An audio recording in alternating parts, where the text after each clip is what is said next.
Good morning, students. Myself Satyam Misra. Now I will come to start the chapter 3rd, class 7th history, the Delhi Sultanate. Now, according to topic, Sayyid dynasty. Sayyid dynasty is the 4th dynasty. According to Delhi Sultanate, the 5 dynasties are here. At first, Mamluk dynasties. Now second, Khilji dynasties. Now third, Tughlaq dynasties. And now fourth, the Sayyid dynasty. Simply we can say that Sayyid dynasty is the 4th dynasty. 4th dynasties. Sayyid dynasty is the 4 dynasties. Their time of period is 1414 to 1451. तो Syed dynasties का time of period जो था 1414 से लेकर के 1451 तक था. As per the important character of the Sayyid dynasties, at first Khizr Khan, now second Mubarak Shah, and third Mohammad Shah, और last the Alam Shah. The important 4 characters are the present here. At first, the Khizr Khan, Mubarak Shah, Muhammad Shah, and Alam Shah. There are the 4 important characters according to the Sayyid dynasties. Now, lecture 3rd. The Sayyid dynasties existence of the 1414 यानी 1414 1414 में ये Syed dynasty अपने आप को power में आया. Syed dynasty came into the existence in 1414. The Sayyid dynasties lasted for a short period of time. यह जो है बिल्कुल शॉर्ट पीरियड ऑफ टाइम में अपना रोल प्ले किया. शॉर्ट पीरियड ऑफ टाइम इस सैयद डायनेस्टी का शॉर्ट पीरियड ऑफ टाइम चला. But listed the short period of time established by the Khizr Khan. Simply we can say that the Sayyid dynasties, the founder of the Sayyid dynasty is Khizr Khan. Khizr Khan was the founder of the Sayyid dynasties. यह Sayyid dynasties का founder के रूप में हम लोग खिज्र खान को जानते हैं. ये खिज्र खान कौन थे? Who was the deputy of the Timur? यह deputy of Timur and governor of Multan. कि Khizr Khan was a deputy of Timur and governor of Multan. किया डिप्टी तिमूर का डिप्टी के रूप में और मुल्तान गवर्नर ऑफ मुल्तान का गवर्नर के रूप में अपना they can play their important role for the Sayyid dynasties. After the death of Khizr Khan in 1421, शुरू में ही हम बता चुके कि सैयद डायनेस्टी जो था बहुत ही छोटा डायनेस्टीज है और वो बहुत कम समय तक के लिए चला. यह खिज्र खान 1414 में बैठे गद्दी पर और इनका डेथ कब हो गया? 1421. 1414 एंड दे डाइड इन 1421. कि खिज्र खान का गद्दी पर बैठना 1414 1414 एंड दे डाइड इन 1421. कि इनकी मृत्यु 1421 ईस्वी में हुई. After the death of Khizr Khan in 1421 his son ascended the throne. कि after the death of Khizr Khan his son ascended the throne Mubarak Shah. Mubarak Shah was a son of the Khizr Khan. Khizr Khan के मरने के बाद इनका बेटा मुबारक शाह गद्दी पर बैठा. कब? आफ्टर द 1421 1421 ईस्वी के 21 में. After the death of Khizr Khan in 1421 his son ascended the throne Sayyid Mubarak Shah. इसको हम ऐसे सैयद मुबारक शाह.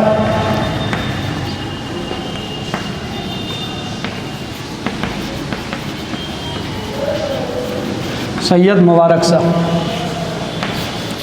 मुबारक शाह कि after the death of Khizr Khan Sayyid Mubarak Shah ascended the throne. कि यह खिज्र खान के मरने के बाद सैयद मुबारक शाह जो उनका बेटा था वो गद्दी पर बैठा. But declared himself A Sultan.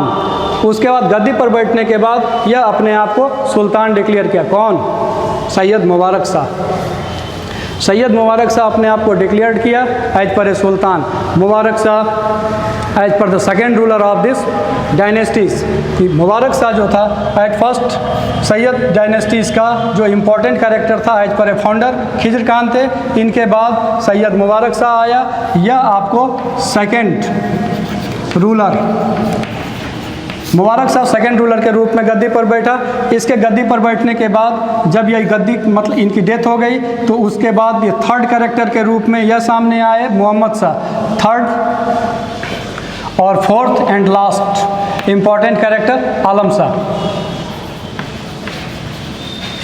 There are the 4 important character in this topic और Sayyid according to Sayyid dynasties. Mubarak Shah has the 2 sons कि मुबारक शाह को 2 बेटा था। कौन कौन कि जैसे ही खिजर खान का डेथ हुआ तो सैयद मुबारक शाह गद्दी पर बैठे। Sayyid Mubarak Shah was the second ruler of the Sayyid dynasties after the death of Mubarak Shah. और simply in details the Mubarak Shah has the 2 son, उनको 2 बेटे थे। At first Mohammad Shah, now second Alam Shah. कि मोहम्मद शाह और आलम शाह जो था यह मुबारक शाह का बेटा के रूप में जाना जाता था, his sun.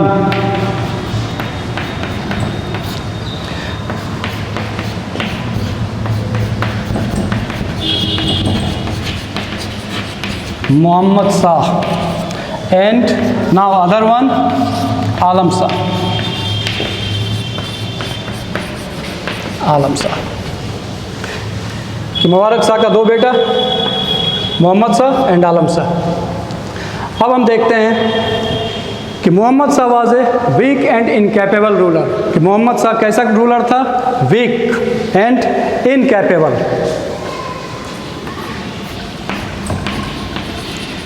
Week and incapable, incapable ruler. Mohammad Shah weak भी थे और इनकैपेबल भी थे। There were the several attacks on Delhi and towards the letter part of his regions. कि जैसे ही यह गद्दी पर बैठे तो लोगों को इस चीज़ की पता हो गए कि ये कमज़ोर एक राजा के रूप में जाने जाते हैं। Weak and also incapable ruler. तो many attacks according to his regions कि उनके part of his regions he proved the incapability of the handling the situations leading to the decline of the dynasties. कि जब कोई भी king अपने आप को अगर ये शो कर देता है कि वो इनकैपेबल रूलर है और वीकेंड रूलर है तो उसकी सत्ताएं जो है उसकी शक्तियाँ कमज़ोर पड़ जाती है और ऐसे में बहुत सारे अदर पार्टीज़ या अदर एम्पायर्स जो है उस पर अटैक करके उसके एम्पायर को अडॉप्ट करना चाहते हैं, हड़पना चाहते हैं। इस तरीके से डिक्लिनेशंस की ओर इनका साम्राज्य बढ़ता चला गया। Simply we can say that there were the several attacks on Delhi and towards the letter part of his regions he proved incapable of the handling the situations leading to the declinations of the dynasties. यह incapability जो थी इनकी इस चीज़ को prove कर दिया कि यह अपने रूल को, अपने एम्पायर को डेवलप करने में दे कैन नॉट बी, यह अपने आप को यह प्रूव कर दिया कि यह कैपेबल नहीं, they can not be capable. So some rulers are called him incapability और incapable rulers. After the Mohammad Shah कि मोहम्मद शाह के बाद अलाउद्दीन आलम शाह और Alam Shah. Alam Shah is the 4th character of this dynasties. कि आलम शाह जो था यह 4th कैरेक्टर के रूप में जाना जाता था इस डायनेस्टीज का। Alam Shah was a 4th ruler of this Sayyid dynasty और इस दिस डायनेस्टीज। कि आलम शाह जो था यह 4th कैरेक्टर के रूप में अपने आप को डेवलप किया। 4th important character Alam Shah. कि Alam Shah was a 4th and the last ruler of the Sayyid dynasty. He was not interested to ruling the saltanat. कि आलम शाह जो था, मोहम्मद शाह तो वीक था और इनकैपेबल था, but Alam Shah was not interested ruling the empire और रूलिंग फॉर द एम्पायर। यह आलम शाह अपना कोई भी इंटरेस्ट शो नहीं कर रहा था सैयद डायनेस्टी में अपने आप को एम्पायर बनने का, और वह कोई इंटरेस्ट नहीं दिखाने के कारण से simply we can say that Alam Shah was a 4th and the last ruler of the Sayyid dynasties. He was not interested in ruling the saltanat. यह सल्तनत को डेवलप करने में, सल्तनत को चलाने में काफ़ी इंटरेस्टेड नहीं थे। And readily gave to it the Bahlol Khan Lodi, कि जब यह इंटरेस्टेड नहीं था तो यह अपने इंटरेस्ट को, गद्दी पर तो बैठा था लेकिन यह अपने सारे पावर्स को बहलोल खान लोदी को सौंप दिया, और बहलोल खान लोदी जो था इसके एम्पायर में वो अपना इम्पॉर्टेंट रोल प्ले करने लगा। Bahlol Khan Lodi when attack the Delhi, Bahlol Khan Lodi जो था वह दिल्ली पर अटैक कर दिया और आलम शाह को अपनी सत्ताएं छोड़नी पड़ी। इस तरीके से आफ्टर द अलाउद्दीन शाह और Alam Shah they ended the Sayyid dynasty in 1451, और इस तरीके से 1451 में Sayyid dynasty ended. According to कि खिजर खान एग्जिस्टेंस किया 1414 में, और last Alam Shah not interested ruling for the Sayyid dynasties, यह सैयद डायनेस्टीज़ में रूल करने के लिए अपने आप को इंटरेस्टेड नहीं था। इस कारण से 1451 में बहलोल खान लोदी को यह अपनी सारी सत्ताएं सौंप दिया, और बहलोल खान लोदी भी इस पर हमला करके इसको किल कर दिया और वहाँ से भगा करके फिर से वो, तो 1451 में Sayyid dynasty will be ended, कि सैयद डायनेस्टी जो था वो 1451 में एंड हो गया। यानी नाउ द सैयद डायनेस्टीज, और simply we can say that the fourth important character Sayyid dynasty is completed. After the Sayyid dynasties the Lodi dynasty is created.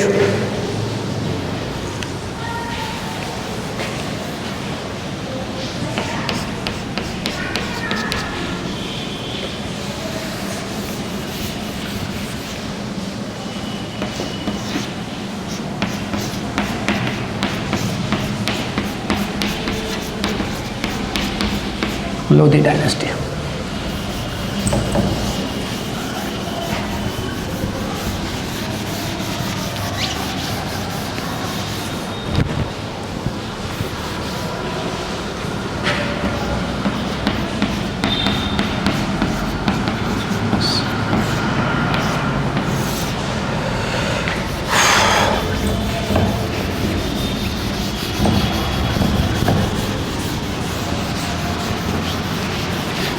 In this chapter we will study, or in this chapter, at first Mamluk dynasties, now second Khilji dynasties, now third Tughlaq dynasties, and fourth Sayyid dynasty, and fifth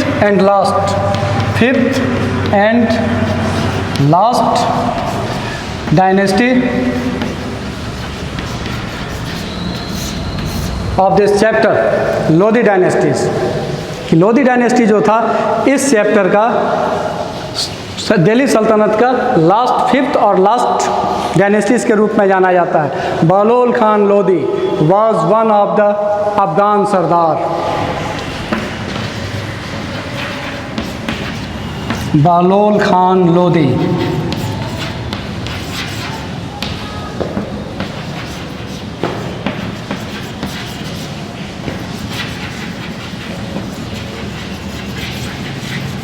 Bahlol Khan Lodhi was a Afghan sardar. Bahlol Khan Lodhi एक Afghan सरदार था। He established himself as a founder of the Lodi dynasty, or simply we can say that Behloul Khan Lodi was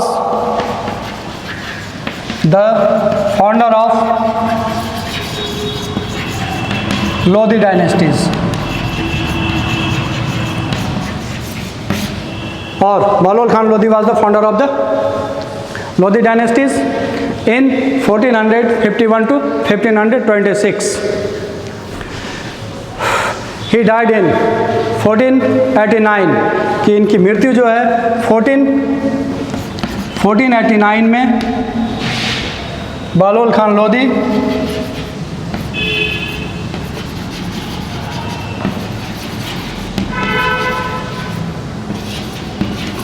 died. Bahlol Khan Lodhi की मृत्यु जो है 1489 में होगी। After the death of Bahlol Khan Lodhi, Sikandar Lodhi. Sikandar Lodhi अब यहाँ पर नेक्स्ट इंपॉर्टेंट कैरेक्टर आ रहा है। सिकंदर लोधी। सिकंदर लोधी का टाइम ऑफ पीरियड क्या था? 1489 to 1517। 1489 to 1517। 1489 to 1517 Sikandar Lodi. After the death of Bahlol Khan Lodi, Sikandar Lodi ascended the throne. Sikandar Lodi is the second son of the Bahlol Lodi. Sikandar Lodi is the second son of the Bahlol Khan Lodi. He succeeded him after the death of the Bahlol Khan Lodi. After the death of Bahlol Khan Lodi, Sikandar Lodi ascended the throne. कि बालोल खान लोधी के मरने के बाद सिकंदर लोधी जो है वो गद्दी पर आकर के बैठे. He was a very progressive ruler of the Lodi dynasties. और Sikandar Lodhi is the more and more progressive rulers of the Lodi dynasties after the death of Bahlol Khan Lodi, who encouraged trade and commerce. Sikandar Lodi increased the trade and commerce. कि इन्होंने व्यापार और वाणिज्य में अपना important role play किया और इस तरीके से इनको एक प्रोग्रेसिव रूलर्स के रूप में सिकंदर लोधी को हम लोग प्रोग्रेसिव रूलर्स के रूप में भी जानते हैं. आफ्टर द सिकंदर लोधी, कि after that the Sikandar Lodhi, the Ibrahim Lodhi ascended the throne. Ibrahim Lodhi,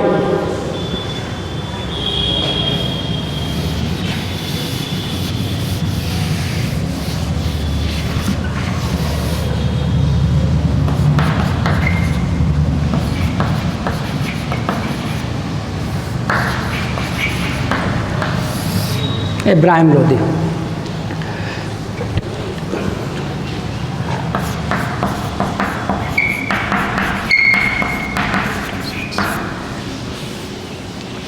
Ibrahim Lodhi 1517 से लेकर के 1526 तक एज पर ए रूलर रूल किया. कि Ibrahim Lodhi 1517 existence in this dynasties, Lodhi dynasties 1517 to 1526. The youngest son of the Sikandar Lodhi. Ibrahim Lodhi कौन था? Ibrahim Lodhi was the youngest son of Sikandar Lodhi.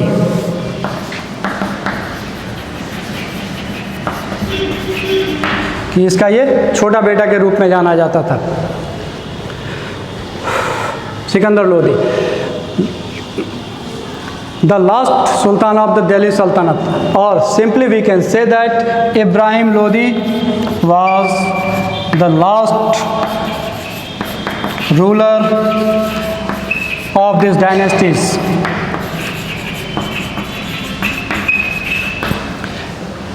Okay, Ibrahim Lodi was the last ruler of the Lodi dynasty or Delhi Sultanate. He had the qualities of an excellent warrior. Ibrahim Lodi was a great warrior. As per we can know that, हम जान सकते हैं कि या हम कह सकते हैं simply we can say that Ibrahim Lodi is the good warrior. कि यह एक अच्छा योद्धा के रूप में भी जाना जाता था. इसमें एक अच्छी क्वालिटीज़ थी. The last Lodi sultans was the surrounded and all sides by the hostile kingdoms. कि जिस समय में यह इब्राहिम लोधी गद्दी पर बैठे तो इन्होंने सारे hostile means as per the enemy, सारे शत्रु सेना से जितने देश, जितना उसका एम्पायर घिरा हुआ था, उन सारे एम्पायर्स को उन्होंने सी रूट्स को और टाइप ऑफ रूट्स को क्लोज कर दिया. क्यों क्लोज किया? But they cannot be able to control their dynasties. कि अगर वो चारों साइड से उस पर उसके साम्राज्य पर हमला होगा तो वो उस साम्राज्य को कंट्रोल नहीं कर पाता. इस कारण से he had the qualities and the excellent warrior, but he had the quality. The last Lodi Sultan was surrounded on all sides by the hostile kingdoms. जितने सारे भी उसके एनिमीज किंगडम्स थे, उन सारे किंगडम्स से अपने किंगडम्स को प्रोटेक्ट करने के लिए उन्होंने बहुत सारे रूट्स को क्लोज कर दिया. At that time, accession mean as per the reaching, as per the highest part. कि reaching means एक ऊंचाई पर पहुंचना. To the throne, all trade routes had been closed because the Sultanate was not capable of the protecting it.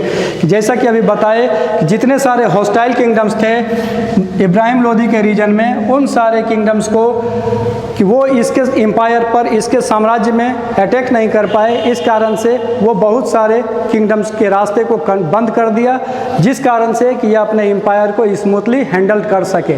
So simply we can say that at that time accession to the throne all trade routes has been the closed because the Sultanate was not capable to protecting it, क्योंकि इसको protect करने में they cannot be capable, क्योंकि वो capable नहीं था। Then Ibrahim Lodi constantly engaged in the suppressing, कि Ibrahim Lodi constantly suppressing the type of attacks or attempts to the throne, कि जितने सारे भी उनके साम्राज्य में जो अदर किंगडम्स अटैक कर रहे थे, उन सारे किंगडम्स को दबाने के लिए या अटैक्स को दबाने के लिए as per the suppressing of the attempts, कि बहुत सारे अटैम्प्ट्स को कंट्रोल करने के लिए वह इन्वेशन फ्रॉम द राजपूत्स। जब इब्राहिम लोदी गद्दी पर बैठा था तो उस समय में यह अपने एम्पायर को, इब्राहिम लोदी अपने एम्पायर को बचाने के लिए बहुत सारे रूट्स को क्लोज़ किया। क्लोज़ करने के पीछे रीज़न था कि he was not capable to protecting them, क्योंकि उसको प्रोटेक्ट करने के लिए वह एबल नहीं था। At last, according to Lodi dynasty, at last the Rajput Daulat Khan Lodi the governor of Punjab, यहाँ पर 2 इम्पॉर्टेंट कैरेक्टर्स के रूप में आ रहे हैं। कौन कौन आ रहे हैं? एक है आपको दौलत खान लोदी और दूसरा है आलम Shah.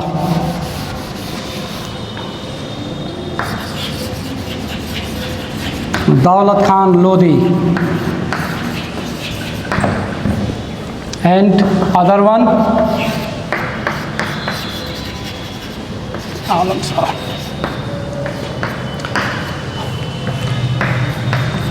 He was the governor of Punjab, या पंजाब का दौलत खान लोदी जो था पंजाब का गवर्नर था।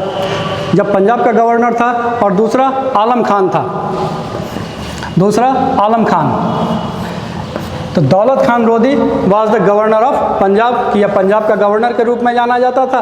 और यहाँ पर ये आलम खान कौन था? आलम खान जो था वह इब्राहिम लोदी का चाचा था। आलम खान वाज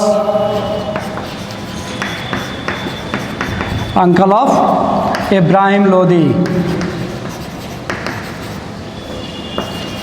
यह इब्राहिम लोदी का चाचा था। इन दोनों ने मिलकर के, दौलत खान लोदी और आलम खान दोनों ने मिलकर के उस समय में बाबर को इनविटेशन दे दिया। क्या चीज़ के लिए? इनवाइट किया, आप अटैक करो। कहाँ? इब्राहिम लोदी पर, कि इब्राहिम लोदी पर जैसे अटैक करोगे तो उस समय में ये लोगों का जो सत्ता था वो मजबूत हो जाता।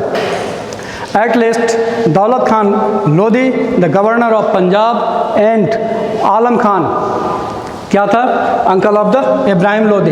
इन दोनों ने invited the Babur's to attack Delhi, कि इन दोनों ने मिल करके बाबर को इनवाइट कर दिया दिल्ली पर हमला करने के लिए। बाबर इन सारी बातों को, उसके इन्विटेशंस को एक्सेप्ट कर लिया। Babar's to attack the Delhi, Babar accepted the offers, और बाबर ने इन दोनों के ऑफर्स को एक्सेप्ट कर लिया और वो दिल्ली पर अटैक करने के लिए they will be agree with the attacks of Delhi. Delhi का आक्रमण करने के लिए वो अपने आप को तैयार कर लिया। तो क्यों तैयार कर लिया? क्योंकि बाबर के पास में बहुत ज़्यादा सैन्य शक्तियाँ थी, उसके पास मैचलक्स थे, आर्टिलरीज थे और सैन्य शक्तियाँ बहुत मजबूत थी। Babur's army had the muskets and the artilleries, कि इस बाबर के पास मस्केट्स था और आर्टिलरीज था। ये सारा मस्केट्स मीन्स हो गया आज पर टाइप ऑफ गन, कि एक इस टाइप का गन था जिससे कि वो प्रॉपरली अटैक कर सकता था, और अटैक करने के साथ साथ कि वो इब्राहिम लोदी को हरा करके वहाँ पर अपने एम्पायर को डेवलप करने में they can play their important roles. Babar's army had the muskets and the artilleries, which was the something new for the Indians, जो इंडियंस के लिए मैचलॉक्स और आर्टिलरीज, यह इंडियंस के लिए एक नया वेपन्स के रूप में जाना जाता था, क्योंकि इसके पास में या तो इन्फेंट्री ट्रूप्स थे या फिर कैवलरीज थे, यानी घोड़े की सैन्य शक्तियाँ थी या पैदल सैन्य शक्तियाँ थी। इस कारण से ये मैचलॉक्स जो बाबर के पास देखा या आर्टिलरीज देखा, वो हमारे इंडियंस आर्मीज़ के लिए एक नया मटेरियल्स के रूप में जाना जाता था और वो काफ़ी घबरा गए इन सारे सिचुएशंस को देख करके। So simply we can say that कि Babar's army had the muskets and the artilleries which was something new for the Indians, कि ये इंडियंस के लिए न्यू था। Ibrahim Lodi defeated in the first battle of Panipat, कि जैसे ही इब्राहिम लोदी पर बाबर ने अटैक किया तो बाबर ने अटैक करने के बाद कौन सा युद्ध हुआ बाबर और इब्राहिम लोदी के बीच में? The first battle of Panipat in 1526, कि 1526 में फर्स्ट बैटल्स हुआ। First battle of Panipat fought, first battle of Panipat.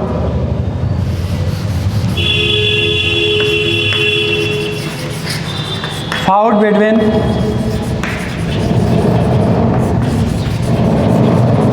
Babar and Ibrahim Lodi.